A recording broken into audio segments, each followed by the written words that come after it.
Good afternoon, কেমন আছেন? আশা করি আগের ব্লগটা ভালো লেগেছে, যেখানে আমরা ভাইজ্যাগ থেকে আরাকু পর্যন্ত একটা দুর্ধর্ষ ট্রেন জার্নি করে এসেছি। বোরা কেভসে নেমেছিলাম, বোরা গুহালু। সেখান থেকে নেমে একটা অটো বুক করেছি 1900 টাকায়। আমাদেরকে সবকটা স্পট দেখিয়ে আরাকু স্টেশনে ড্রপ করে দেবে। সবকটা স্পট বলতে আমরা বোরা কেভস দেখব, অনন্তগিরি ওয়াটারফলস দেখব, কফি প্লান্টেশন দেখব, একটা ভিউ পয়েন্ট আছে সেটা দেখব, এবং যদি আরও কিছু থাকে। বোটানিক্যাল গার্ডেন আর ট্রাইবাল মিউজিয়াম দেখার এই মুহূর্তে কোনো ইচ্ছা নেই, দেখা যাক যদি হয়ে যায়। লাঞ্চের অর্ডারটাও দিয়ে দিয়েছি। লাঞ্চে আজকে এখানে আমরা প্রত্যেকটা দোকানে দেখলাম বাম্বু বিরিয়ানি, মানে বাম্বু চিকেন বিরিয়ানি, যেটা মাসের মধ্যে করে, তো সেগুলো হচ্ছে। অর্ডার দিয়ে দিলাম, কারণ এটার পরে লাঞ্চ করবার সেইভাবে আর কোনো জায়গা পাওয়া যাবে না। যারা বাম্বু চিকেন পছন্দ করবেন না বা চাইবেন না, তাদের জন্য এখানে নর্মাল রেস্টুরেন্টও রয়েছে, যেখানে বাঙালি খাবার দাবারও পাওয়া যাচ্ছে। বোরা কেভস যেতে যেতে একটা সুন্দর খাবার দেখলাম, নিয়ে নিয়েছি চিকেন স্টিক। খেয়ে দেখি কেমন। একটা স্টিক বলছে 30 টাকা, আশা করছি ভালো হবে। দেবা খা।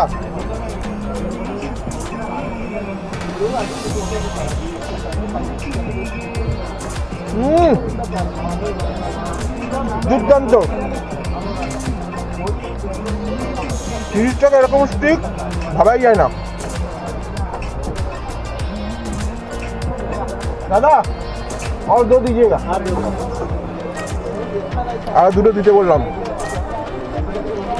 লাঞ্চ তো অনেক দেরি আছে, বোরা কেভসে যাবো, সিঁড়ি ভাঙবো, অনেক সময় লাগবে। জয়সিসকে জিজ্ঞেস করি কেমন লাগছে। কেমন লাগছে রে? দারুণ দারুণ, খুব ভালো, must try. Must try. Borra কেভসে নেমে, মানে স্টেশনে নেমে ফার্স্ট যখনই আসবেন মাস্ট ট্রাই, অবশ্যই খাবেন। খেয়ে নিই যাওয়া যাবে, তারপরে যেতে হবে গুহার দিকে। টিকিট কাউন্টারের কাছাকাছি চলে এসেছি। দেবাশিস পেছনে আছে, বলে চা খেয়ে আসছি, তুই এগো। টিকিটের প্রাইস হচ্ছে অ্যাডাল্ট 80 টাকা, বাচ্চাদের জন্য 60 টাকা, 5 থেকে 12 বছরের বাচ্চাদের জন্য 60 টাকা, আর ক্যামেরার জন্য 100 টাকা। তো আমাদেরকে তো দুটো অ্যাডাল্টের টিকিট আর একটা ক্যামেরার টিকিট কাটলেই হয়ে যাবে।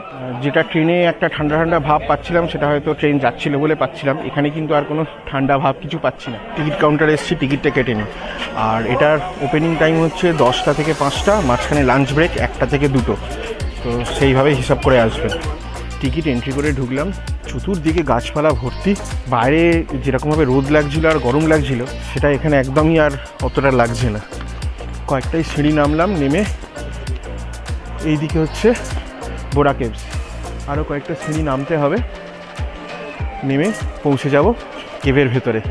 এই হচ্ছে টোটাল রাস্তাটা। এই দিক দিয়ে পুরো নেমে এই দিক দিয়ে নিচে নামতে হবে। এই যে এইখানে নামতে হবে, নেমে এই জায়গাটা আপনারা এনজয় করতে পারবেন, ওই জায়গাটা প্লাস আরও এবার এখানে সিঁড়ি নেমে যাচ্ছে। চলুন এগোনো যাক।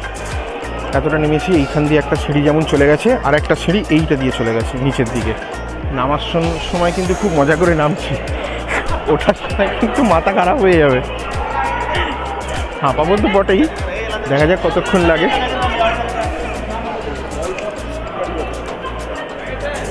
উপর থেকে জলও পড়ছে। আগে নিচটায় যাবি, তারপরে এসে ওই দিকটায়। দেবাশিস বলছে আগে নিচটায় যাবে। চলুন। আচ্ছা, জল পড়েছে, তো যখন আসবেন একটু সাবধানে। আর জুতো যেটা পরবেন, সেটা কিন্তু কখনোই এমন কিছু পরবেন না যেটা হড়কে যায়, তাহলে কিন্তু খুব সমস্যা হবে।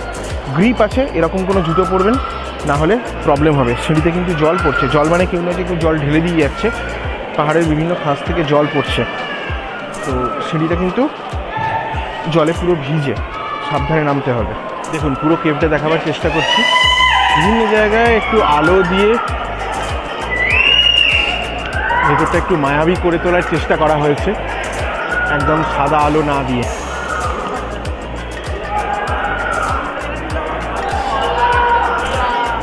বেশ ভালো।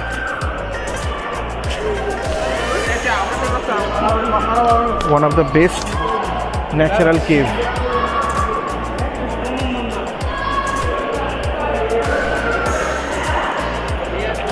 দেখুন, এখান থেকে কিন্তু এখন ন্যাচারাল লাইট আসছে। এই জায়গাটা পুরো ভাঙা, এটা পুরো ওপর থেকে ন্যাচারাল লাইট ঢুকছে ওটা দিয়ে।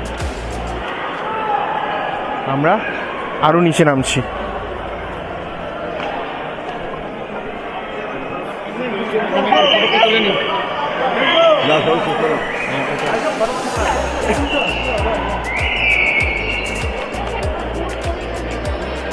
টোটাল রাস্তাটা এখন অনেকটা, এই দিক দিয়ে আমরা নামবো সিঁড়ি দিয়ে, এই দিক দিয়ে উঠে ওই নেমে আবার অতটা গিয়ে ওই যে ওপরের ওঠা, ওখানে মোস্ট প্রবাবলি কোনো মন্দির আছে, শিবের একটা শিব মন্দির আছে। আমি যখন লাস্টবার এসেছিলাম ওই মন্দিরটা ওখানটায় বন্ধ ছিল। নিচে এই পাথরটা দেখুন, এখানে পুরো একটা সেডিমেন্ট তৈরি হয়েছে, এটাও কিন্তু ন্যাচারাল। এই যে পাথরটার কথা বলছি, এখানে একটা পুরো সেডিমেন্ট তৈরি হয়েছে সুন্দরভাবে, দেখাবার চেষ্টা করছি একটু কাছ থেকে। দেখুন পাথরটা দারুণ লাগছে দেখতে। আর এই যে জলটা পড়ছে, এটা কিন্তু কেউ পাম্প করে ফেলছে না, এই জলটা পড়ছে এই ওপর থেকে, এখান থেকে জলটা পড়ছে।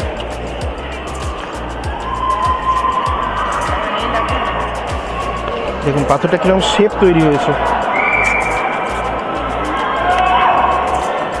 দুর্দান্ত শেপ তৈরি হয়েছে পাথরটা, অনেকটা এরিয়া জুড়ে।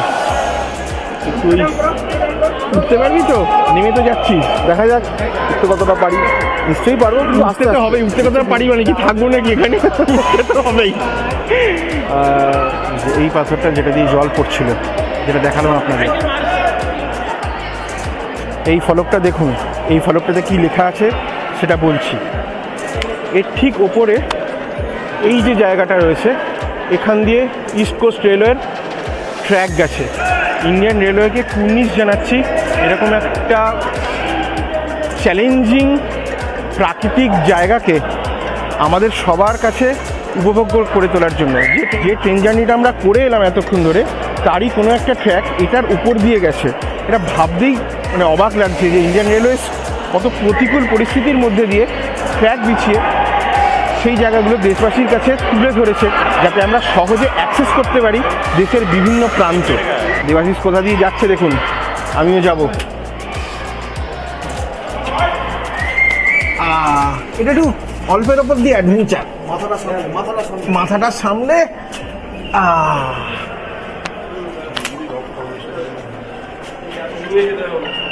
লাইমস্টোন তাই তো,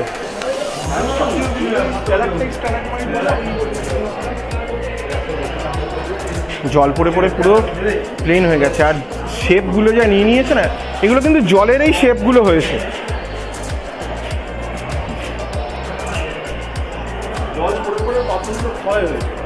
হ্যাঁ, জল পড়ে পড়ে ক্ষয়ে ক্ষয়ে এরকম শেপ নিয়েছে। আর তারই মধ্যে কিছু দুর্দান্ত লোকজন এখানে নিজের নাম খোদাই করে দিয়ে গেছেন। জানি না কারা এরকম শিল্পকার্য করবার জন্য এই জায়গাগুলোকেই খুঁজে পায়। এরকম শিল্পকর্ম করা আমাদের বাংলাতেও যেরকম আছে, সেরকম বাইরেতেও আছে। আমরা ওখানে দেখে অভ্যস্ত, এরকম জায়গাতেও রয়েছে। তবে হ্যাঁ, ব্যাপারটা ছড়িয়ে পড়েছে আর কি, ছড়িয়ে পড়েছে। তবে এটাও ঠিক, যারা শিল্পকর্ম করেছে তারা কোথাকার সেটা কিন্তু জানি না। এখানে করেছে এটুকু বলতে পারি, তারা তো দেশের বিভিন্ন প্রান্ত থেকে আসছে, তো কারা এসে কারা এই শিল্পকার্য এখানে করে দিয়ে গেল বলতে পারবো না। ভালো করে নাম খোদাই করে দিয়ে গেছে, একেবারে ভালো করে, বিভিন্নভাবে খুঁটে খুঁটে চক দিয়ে করে দিয়ে গেছে। যারাই এগুলো করেন তাদের কাছে অনুরোধ, প্লিজ করবেন না, সৌন্দর্যকে নিজের মতো করে থাকতে দিন, নাহলে পরের বারে এসে আপনাদের এগুলো কিন্তু আর ভালো লাগবে না।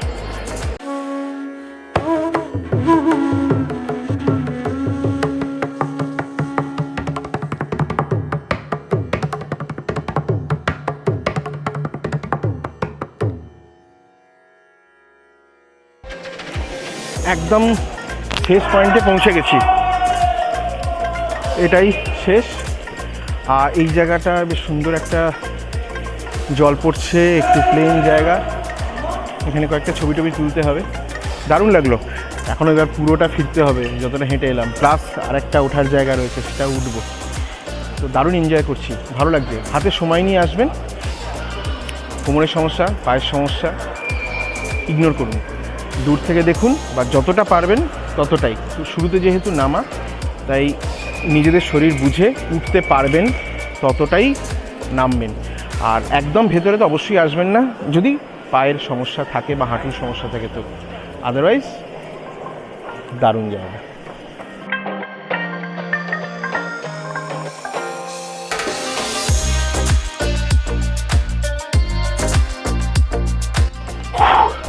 ফাইনালি উঠে এলাম।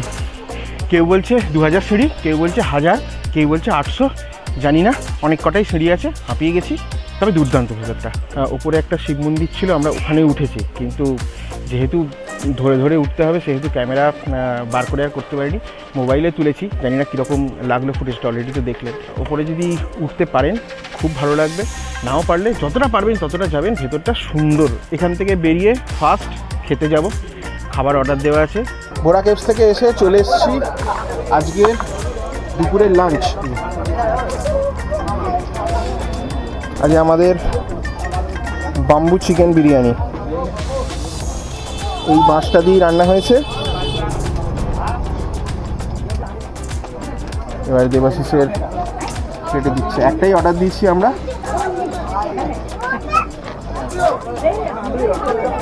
পরিমাণ তো ঠিকই লাগছে, দুজনের পক্ষে যথেষ্ট।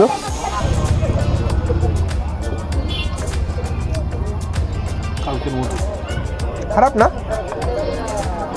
আমরা এরকম খেয়ে অভ্যস্ত নেই, কিন্তু খেতে একদমই খারাপ নয়। সঙ্গে দুরকম চাটনি দিয়েছে, একটা মোস্টলি স্যুপ, এটা দইয়ের রায়তা পাতলা,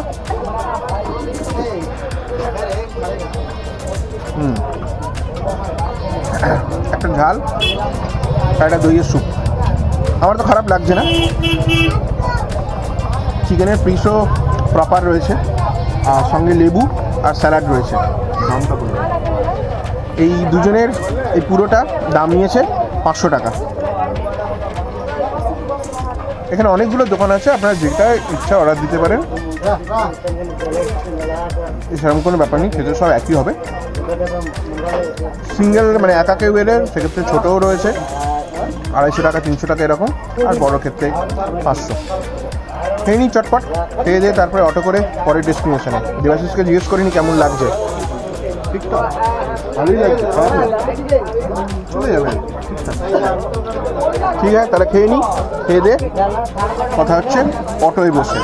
অটো জার্নি ফুল অন। আপনাদের কেমন লাগছে?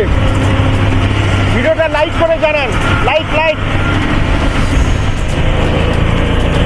খাওয়া দাওয়া কমপ্লিট করে শুরু হয়ে গেছে আমাদের অটোর জার্নি। কয়েকটা স্পট দেখে সোজা পৌঁছে যাবো আরাকুতে।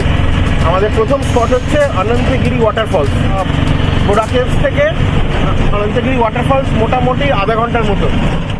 পৌঁছে গেলাম অনন্তগিরি ওয়াটারফল, দারুণ জায়গা। ওয়াটারফলটা নিচে সিঁড়ি দিয়ে নামতে হবে, নামবো, সেই জায়গাটা দেখাচ্ছি। আর এটা একটা ভিউ পয়েন্ট মতো করা রয়েছে, একটা চাতাল মতো করা রয়েছে, যেখান থেকে ফলসের ভিউটা দেখা যাচ্ছে। সারাউন্ডিংসটা দেখুন, ওই দূরে পাহাড় দেখা যাচ্ছে, প্রচুর গাছ। আর হ্যাঁ, এখানে ক্যাম্পিং করবারও জায়গা রয়েছে। দেবাশিস নিচে নামবি তো? চ, সিঁড়িটা একবার আপনাদের দেখিয়ে দিই।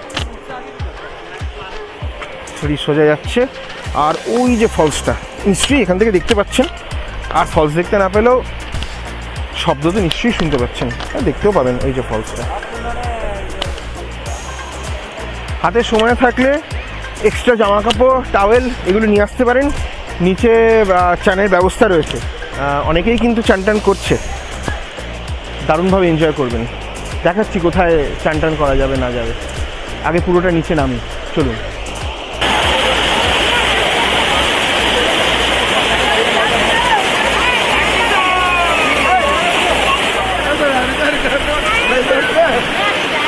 ফলস তো ঘুরলাম, একটাই কথা, যদি সিঁড়ি ভাঙতে পারেন তাহলে কোনো সমস্যা নেই, আর যদি কোনোভাবে একবার সিঁড়িটা ভেঙে ফেলতে পারেন তাহলে ফলসে এসে মন জুড়িয়ে যাবে।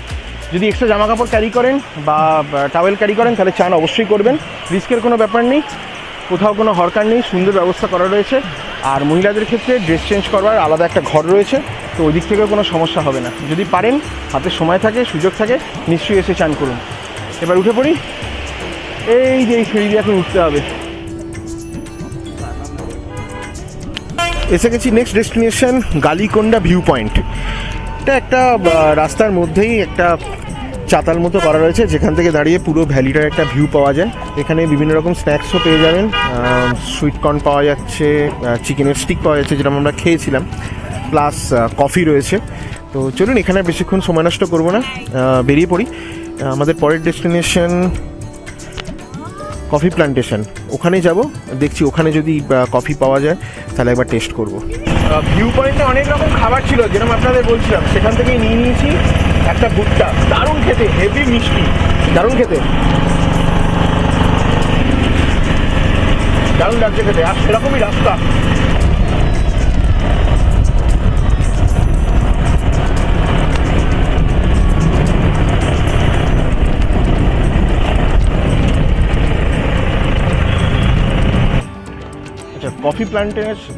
কফি প্ল্যান্টেশনের এখানে এসেছি। এখানে আরও 4টে জায়গা রয়েছে যেটা আপনারা ঘুরতে পারেন। একটা হচ্ছে ক্যানোপি ওয়াক, যেটা টিকিট আমরা কেটেছি 50 টাকা পার হেড। আর একটা আছে tree deck, wooden deck, bird nest. Tree deck হচ্ছে 20 টাকা পার হেড, আর বার্ড নেস্ট হচ্ছে 100 টাকা পার হেড। তো আমরা আপাতত ক্যানোপি ওয়াকটাই কেটেছি, কেটে ওইদিকে চলে যাব। চলুন যাওয়া যাক। তার আগে কফি প্ল্যান্টগুলো দেখে নিন, এগুলো সব কফি গাছ। এটা ওইদিকে ওক গাছ, সিলভার ওক। কিন্তু যেটা ব্যাপার হলো, গাছে এই যে সিলভার ওক লেখাটা, এটা পেরেক দিয়েই মারা রয়েছে। এটা পেরেক ছাড়া অন্য কোনো উপায়ে বাঁধতে পারলে বোধহয় ভালো হতো। এই জায়গাটার কিছুই নয়, যেরকম আমরা চা বাগানের মধ্যে দিয়ে হেঁটে যাই, ঠিক সেরকমই এটা কফি বাগানের মধ্যে দিয়ে হেঁটে যাওয়া, যেটাকে একটা কেতাবি নাম দেওয়া হয়েছে ক্যানোপি ওয়াক। আরও উডেন ডেক, কিছুই না, ওখানে একটা কাঠের ব্রিজ বানানো আছে। তো হেঁটে যাচ্ছি, গাছ ভালোবাসলে গাছের সাথে কিছুক্ষণ সময় কাটানো, ব্যাস। মেন যে গাছটা দেখছেন, এটা ব্ল্যাক পিপার নয়, এটা হচ্ছে সিলভার ওক। আর যেটা জড়িয়ে জড়িয়ে উঠেছে, এই যে পুরো উঠে গেছে, এই যে পুরো উঠে গেছে এই যে গাছটা, এটা হচ্ছে ব্ল্যাক পেপার। এখানে একটা ট্রি ডেক করা রয়েছে, সেই না বাচ্চাদের একটু খেলার জিনিস, তবে একটু সাবধানে করাই ভালো। এই যে এটা ট্রি ডেক, গাছের মধ্যে একটা তক্তা দিয়ে প্ল্যাটফর্ম বানানো আছে, সেখানে এই যে বাচ্চারা উঠছে নামছে, একটু সময় কাটাচ্ছে। তবে ওপরটা কিন্তু ন্যাড়া, বাচ্চাদেরকে পুরো ছেড়ে দেবেন না, গার্জেন কেউ না থাকলে খুব রিস্কি। এমনি হাঁটাচলা অনেক হলো, এবার একটু কাঠের ব্রিজ দিয়ে হাঁটুন। এটা উপাস দিয়ে হেঁটে হেঁটে হেঁটে হেঁটে উঠলাম, এবারে কাঠের ব্রিজ দিয়ে নেমে যাব।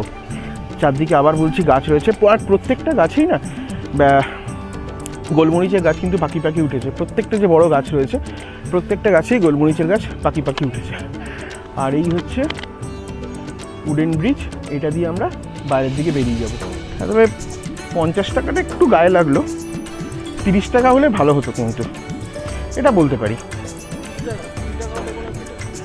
হ্যাঁ 20 টাকা হলেও হতো, 30 টাকা হলেও মেনে নেওয়া যায়, কিন্তু 50 টাকাটা মানা যাচ্ছে না। যখন আসবেন একবার 50 টাকা দিয়ে হেঁটে দেখবেন, তারপর আমাকে কমেন্ট করে বলবেন যে 50 টাকাটা কি বেশি না কম। কফি প্ল্যান্টেশনের ওখান থেকে নামলাম, ওয়েদার একদম চেঞ্জ হয়ে গেছে, টুপি জাতীয় কিছু একটা পরে ফেলতে হবে, খুব হাওয়া দিচ্ছে।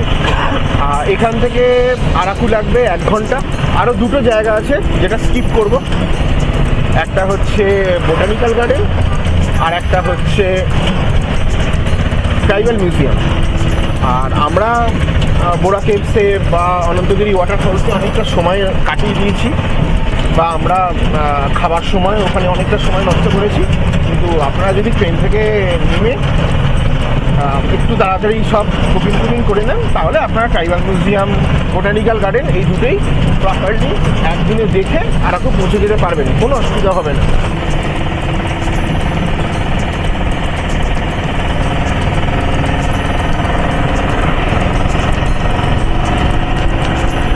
হাই, এখন বসে আছি আরাকু স্টেশনে। ও এখানে একটা রুম পেলাম, আইআরসিটিসি রিটায়ারিং রুম ছিল। এটা গভর্নমেন্ট ডিরেক্ট নয়, সেই কারণে আমরা পিএনআর দিয়ে তখন খুঁজে পাইনি। তো এটা একটা প্রাইভেট কোম্পানি করছে। তো আমি আপনাদেরকে যে রুমের রেটস রয়েছে সেটা স্ক্রিনে দেখিয়ে দিচ্ছি। এবারে যেরকমভাবে ভাইজ্যাগের ক্ষেত্রে আমি একটা ট্যুর প্ল্যানের কথা বলেছিলাম, সেরকমভাবে আরাকুর ক্ষেত্রেও বলে দিই, তাহলে যারা আসবেন তাদের বুঝতে সুবিধা হবে বা প্ল্যান করতে সুবিধা হবে। প্রথমেই বলি, আরাকুতে যদি আপনারা ভাবেন যে থাকবেন না, দিনের দিনে এসে ফিরে যাবেন, তাহলে দুটো অপশান আছে। এক, আপনারা ভাইজ্যাগ থেকে একটা গাড়ি বুক করুন, করে একটু সকাল সকাল বেরোবেন, যদি 6টা সাড়ে 6টার মধ্যে বেরোতে পারেন সব থেকে ভালো হয়। ডিরেক্ট আপনি আরাকু এসে আরাকু সাইট সিনগুলো সব করে দেন আপনি ভাইজ্যাগ ফিরে যাবেন, ওই 9:30 10টা রাত্রির মধ্যে ফিরে যাবেন। আর যদি ভাবেন যে ট্রেনে আসবেন, ট্রেনটাকে অ্যাভেল করতে চান, তাহলে অবশ্যই নিয়ে নিন এপি ট্যুরিজমের 1 ডে যে আরাকু প্যাকেজ আছে সেটা। যদি আপনি থাকবেন ভাবেন, সকালে ট্রেনটা নিতে পারেন, বোরা কেভসে নেমে বোরা কেভস এবং অনন্তগিরি ওয়াটারফলস, কাটিকি ওয়াটারফলস বলে একটা ফলস আছে যেখানে আমরা যাইনি, ওটা কিন্তু খুব সুন্দর। এখানে আপনি অটো বা গাড়ি যেটাই বুক করুন না কেন, সেটা আপনাকে একটা সার্টেন জায়গা অবধি নামাবে, সেখান থেকে আপনাকে জিপ ভাড়া করতে হবে, কারণ ওটা একটা কমপ্লিটলি অফ রোডিং আছে। ওখানে অটো বা ছোটো গাড়ি কিছু যাবে না, 4x4 জিপ, ওটা পার হেড নেয় 200 টাকা করে যদি আপনি শেয়ারিংয়ে যান। আর যদি আপনি বুক করে যান তাহলে সেই অনুযায়ী টাকা নেবে, 1600 থেকে 1800 টাকা। ওই জিপ যেখানে নামাবে সেখান থেকে 40 থেকে 45 মিনিটের ট্রেক আছে। তো ওই ফলসটা দেখে আরাকু চলে এলেন। পরের দিন coffee plantation, tribal museum, botanical garden, এই কয়েকটা জায়গা দেখে, আরও হয়তো 2-1টা জায়গা দেওয়া থাকবে, এইগুলো দেখে আপনারা ভাইজ্যাগ ফিরে যেতে পারেন। এই হয়ে গেল মোটামুটি ট্যুর প্ল্যান। তো আজকে রাতের প্ল্যান আর তেমন কিছু নয়, একটুখানি রুমে গিয়ে রেস্ট নেব। সম্ভবত সব কিছুই কভার করে দিলাম। যদি কিছু মিস করে যাই, আপনাদের কোনো ইনফরমেশান প্রয়োজন হয়, তাহলে অবশ্যই আমাকে কমেন্ট করবেন, আমি নিশ্চয়ই উত্তর দেবো। এই হচ্ছে সেই বাম্বু চিকেন যেটা আপনাদের বলছিলাম নিয়ে এসেছি। তো এইটা হচ্ছে পুরো বাঁশ, এটার মধ্যে, এটার ভেতরে আপনার চিকেন যাবতীয় মশলাপাতি দিয়ে এর ভেতরে দেওয়া রয়েছে, পোড়া রয়েছে, এবং তারপরে এটাকে পোড়ানো হয়েছে। বাইরেটা পুরো একবারে পুরো কালো হয়ে গেছে। সকালবেলা যেরকম আমরা চিকেন বাম্বু বিরিয়ানি খেয়েছিলাম, সেখানে যেরকম আপনাদের দেখিয়েছিলাম যে রান্নার ব্যাপারটা যেরকমভাবে হয়, ঠিক সেম প্রসেস। এখানে বিরিয়ানির বা ভাগের কিছু থাকে না, শুধু চিকেনটা থাকে। তো এটা এবারে খাওয়া দাওয়া করে নেবো, খাওয়া দাওয়া করে নিয়ে দেন কথা হচ্ছে ট্রেনে ওঠার সময়। যেটার থেকে বুঝতেই পারছেন ঠান্ডা পড়ে গেছে। এখন টেম্পারেচার দেখাচ্ছে 17 ডিগ্রি, রাত 1টা। আর আমি দাঁড়িয়ে আছি আরাকু স্টেশনের 2 নম্বর প্ল্যাটফর্মে। এখানেই আমাদের ট্রেন আসবে 18515 ভাইজ্যাগ কিরান্দুল এক্সপ্রেস। এই ট্রেনটা করে আমরা যাব জগদলপুর পর্যন্ত। প্রতিদিন ভাইজ্যাগ থেকে রাত 9:20 ছেড়ে আরাকু পৌঁছয় রাত 12:30টায় এবং জগদলপুরে পৌঁছয় ভোর 4:50।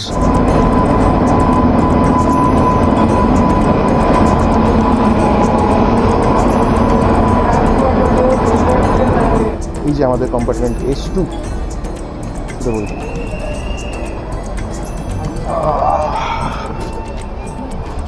ভেতরে অন্ধকার, সবাই শুয়ে আছে, তাই ওখানে আর কথা বলার কোনো ব্যাপার নেই। একবারে দরজার সামনে, সাইড লোয়ার, সাইড আপার। কাল সকালে জগদলপুরে গিয়ে বাকি কথা হবে। বাই, ভালো থাকবেন। আর হ্যাঁ, ভিডিওটা যদি ভালো লেগে থাকে অবশ্যই লাইক করবেন, আর কোনো প্রশ্ন থাকলে কমেন্ট করতে ভুলবেন না। আর চ্যানেলে যদি নতুন হন অবশ্যই সাবস্ক্রাইব করে পাশে থাকবেন। ঘড়িতে বাজে 5টা, 10 মিনিট ডিলে করে ট্রেন পৌঁছে গেছে জগদলপুর। বিশ্বাস করুন প্রচণ্ড ঠান্ডা লাগছে। মোবাইলে তো দেখাচ্ছে 16, কিন্তু প্রচণ্ড ঠান্ডা লাগছে। আর রাত্রিবেলা ট্রেন দারুণ এসেছে। তো যাই হোক, এই জার্নির ব্লগ এখানেই শেষ। কেমন লাগলো নিশ্চয়ই জানাবেন। আমাদের 3 নম্বর প্ল্যাটফর্মে এসেছে ভাইজ্যাগ কিরান্দুল প্যাসেঞ্জার এক্সপ্রেস, যেটাতে আমরা ছিলাম। আর এর উল্টো দিকে, মানে আমার পেছনেই দাঁড়িয়ে রয়েছে, এই যে আমার পেছনেই দাঁড়িয়ে রয়েছে জগদলপুর হাওড়া সমলেশ্বরী এক্সপ্রেস, যেটা কিছুক্ষণের মধ্যেই ছাড়বে, মোস্ট প্রবাবলি 6:30। তো যারা জগদলপুর বেড়াতে আসছেন ডিরেক্ট হাওড়া থেকে, তারা এই ট্রেনটাতে আসতে পারেন এবং জগদলপুর ঘুরে পরের দিন এই ট্রেনে আবার ফিরতেও পারেন, বা জগদলপুর থেকে কোরাপুট গিয়ে কোরাপুট থেকেও এই ট্রেনে ঘুরে ফিরতে পারেন। তো যাই হোক, এই ব্লগ এখানেই শেষ। পরের পর্ব শুরু হচ্ছে স্টেশনের বাইরে গিয়ে। বাই, ভালো থাকবেন।